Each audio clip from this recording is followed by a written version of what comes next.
So how hard is it today to buy a new home with all the internet and everything in the market? It makes it really challenging. But we have two gentlemen with us today, Mr. Stephen Tan, Country Manager, Home Guru Sendirian Berhad, and Nixon Paul, the President of the Malaysia Institute of Estate Agents, with us. And hopefully you two men can share with us and impart some knowledge, for women especially out there, on how they should go about buying new homes. So I'd like to start off with saying, you know, many of us in the market looking for new homes.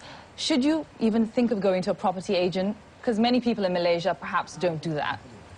No, I think you should, simply because it's safer. And also, agents would be able to advise you accordingly, you know. And then there are all these personal preferences about numbers, the direction, feng shui. Feng shui, yes, that plays a big role in this country. It makes the search that much easier. So I think definitely you have to use an agent, because even when it comes to documentation, right? So everything, you're dealing with an authorized agent, everything's properly documented, your money is safe. You have to deal with an agent. Otherwise, the chances of you getting cheated is there. Is there? Yeah. Yes, I do agree. I do agree with that. You agree? And is it, I mean, I would imagine they would take a lot of the burden off the whole process. Yes, definitely. You know, for example, what happens is the agent normally screens you and sees what your requirements are.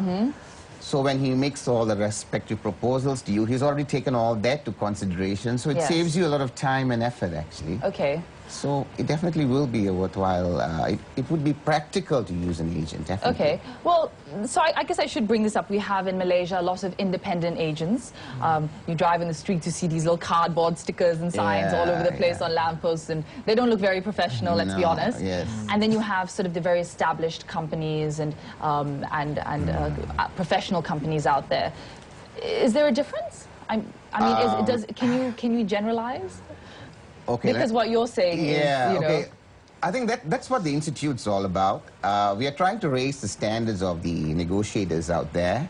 And of course, you do have those, what we call illegal agents who are operating there. So when you see a banner with no registration number, with no office number, it's just a hand phone number, be warned. Okay. All right? Because then chances are that person who's displaying his number there is not working for a registered agency. Oh, right. All right, so... And that's a big deal? Yeah, this is for homeguru.com.my. We only take the authorized and registered agents to do their listing with our website.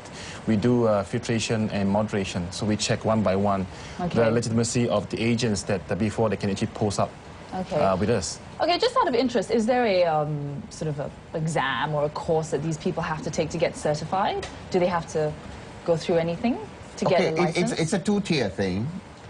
First, you have the registered agent who actually owns the company and runs the company. Yes, he has to sit for an exam, which takes about 5 years. Wow. Okay, that's long. It's almost as long as a medical degree. No, because you got a 2-year practical, you know. So that's. Then you've also got the negotiators who are actually your salespeople who work for you. So the Institute have got what we call a CREN, Certified Real Estate Negotiator. Okay. So on his card, if you see he has a CREN, that means he's gone through the processes and he's already been certified by the Institute as someone worthy of actually going out there. And, it's just a certification, actually. Okay. Talk about the internet. I'm sure you have a lot to say about that. What role does the internet play today for home buyers? Nowadays, that a lot of people are actually going to a borderless and timeless, that they actually go to the internet to find your property. For the moment, I think today, at last count, we have about 72,000 listings by about 5,500 agents in Malaysia. That we have, of course, we certified them, and which is their together with MIE as well. It actually collects a lot of hassle that they can narrow down the property that you are looking at by the space, budget, how many rooms do you want, you know. So actually it saves you a lot of time and rather go to the conventional way to find. True, but in saying that, you know, more can also be a bit of a bigger problem, because then you have the entire internet and there's so much choice, and then it confuses us even more, because let's be honest, it's hard to buy a house to begin with. There's so much choice in the market. So you narrow the search down, and Yes, it really correct. is tailor-made for the buyer. We have actually, if you look at our website, actually, in the front page, the first landing page, actually, we have a box for you to choose. Okay. By state, by area. A lot of people actually buying property by their neighborhoods. They like Shah Alam, they go to that area. So you can narrow down to double-story house, link house, shop lots, so or it's whatever. made You can fairly narrow easy. it down by the drop box and further by budget. And we have actually another very interesting tab is find agent. We actually, if you know particular companies or particular agents that you want to find by their by names or phone number, you can search for that. All right, so that's good. That's beneficial. Yeah. All right, well, gentlemen, we're going to take a quick break now. When we come back, we're going to talk a little bit more about women and how you should look for a new home. Now we're back with the gentleman talking about homes. Now, more women today are buying homes. We're not waiting for it to get married or for our husbands to buy the homes. Women are starting to invest in property, That's right? true. But for many of them, they start off in sort of the lower income bracket. Say someone earning a salary of 2,500 ringgit. What can they afford anything in Malaysia, in KL? And what can they afford? Well, chances are you'd need to stay further away from the city. The closer you are to the city, the more expensive the properties tend to be. So the reality is, over the last couple of years, prices have moved up considerably. And I suppose if you're earning 2,500, you would need to go to areas like Puchong, you know, where End of the Puchong. towards the later part of Or even Puchong. Rawang or... To be able to own a property, an apartment or something. Ownership, we have actually quite a lot of requests on this first ownership housing. Okay. Currently, by next week, actually, we are releasing our Q2 property index survey. One of the questions is that the first ownership on the eligibility and the budget that you have to buy the first house, what is the bracket like? Okay. So a lot of women think that perhaps I should wait a couple more years till my salary increases and I'm maybe earning about 5, 6. No, please don't. Bad idea. Because by then the prices would have all gone up, and then you're in the same situation again. Yeah. No, I think there has to be like a natural progression, because you need to get in early. Yes. Keep the property for a couple of years, sell it, take your profit. You'll probably be earning a little bit more by then, and then you just gradually upgrade. But to wait, I think really that would the spell price of disaster. the property has not been changed since the last 20 years. Keep going up. So I think generally, I think it should be like 1/3 of your income for the housing loan. Oh, right. Okay. Well, the other thing is the government has now implemented the scheme where if you're earning 3,000 and below, you can actually get 100% financing. Okay. So a first-time house owner. So that's something actually people should exploit. No? Okay. Yeah. Definitely. Would you say now is a good time to be looking into buying or renting? Because the market's Well, any time is a good time to buy, frankly, because it comes back to affordability, actually.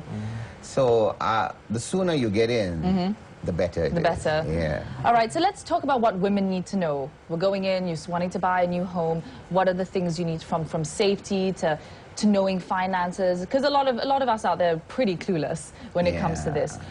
What are the factors that we need to look at? I think the first thing you would do would be to speak to maybe a loans officer to check on your eligibility. Okay. All right?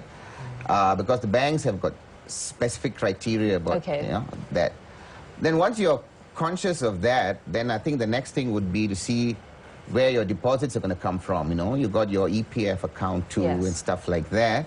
And once you have an idea as to how much money you have in hand, then you can actually start looking around and sourcing. But I think the tendency with with the younger guys these days is to go into apartments. Yes. My only word of caution would be you actually need to check out on the management of the apartments, you know, because there are security issues, your garbage may not be, taken, all kinds of stuff. So you need to be a bit careful about the management. That would be my only word of caution. All right. Perhaps, Stephen, you can tell us, for many women, we think, especially with, there's crime and a lot of houses being broken into, a lot of women say, okay, I should live in an apartment. It's the best choice, right? I think, generally speaking, in Klang Valley or so to speak, the major cities, I think security is a major issue right now. Even, not even for women, for men, for myself. For everyone. Come back at midnight, I would think like what Nixon says is correct. Look at the management and also the security company that actually running the gates at allowing visitors or strangers coming in without any verification. So, Okay. Of course, it always comes back to the affordability that you're able to rent or buy a condominium with that kind of facility. So I think, for generally speaking, for the public and for the women, you really have to look into these security factors. Okay. Right? I think that would be it. If you live in if you are able to buy a landed property, say a double-story link house or a single-story terrace, I think that would be a damn good investment, really good investment. A landed property. Yeah, but I think if you're a single lady, the security issue again becomes a serious point of contention. Okay. So you need to wait, see what your priorities are, stuff like that. All right. And could you tell us a little bit more about how people treat properties as investments, and sort of play the market, so to speak? How does one get into the game? Well, if you're buying for investment, right, then I think what you should look at is your purchase price against your rental income. Because what you want is a situation whereby your rental income more or less takes care of your monthly repayments, So then that, over a period of time, the property then appreciates in value, then you sell it, and then you take your profits and move on. Okay. So when you do it this way, where your rental basically takes care of your loan, it eases your cash flow. You know what I'm saying? Yeah. So that would be a major criteria that you should look at. Something which is rentable. Otherwise, you're going to get stuck with something where, And newer areas that are being developed, further out. And you can see that they're not just building houses, but there's schools, there's malls, those are good places to look at as well. Oh, definitely, definitely. But it always comes back to your place of work again, where you stay, So it's all quite subjective, actually. Okay. So any last words for the ladies out there or men out there looking into buying houses this year? I guess homeguru.com.my, in collaboration with MIA, we're actually going to run a lot of series of new activities soon for the next couple of months. We make it to public once it's confirmed. But as I said, that since Nixon is here, I think the good thing is that try to find a recognized and legitimate agent. Okay. You can actually verify it very simple. Just call their agency.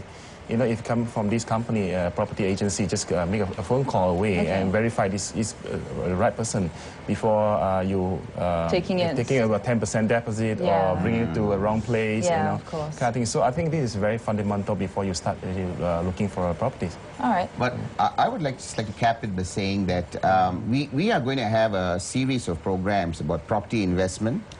So just monitor our website, mia.com.my, and we will be posting this. So if you can, then you should come to one of these little talks, so that you can enlighten yourself a little bit more. It's good, ladies out there should get educated. Equip yourself with this information because it's very necessary in looking for a new home. And also check out homeguru.com.my for listings on homes.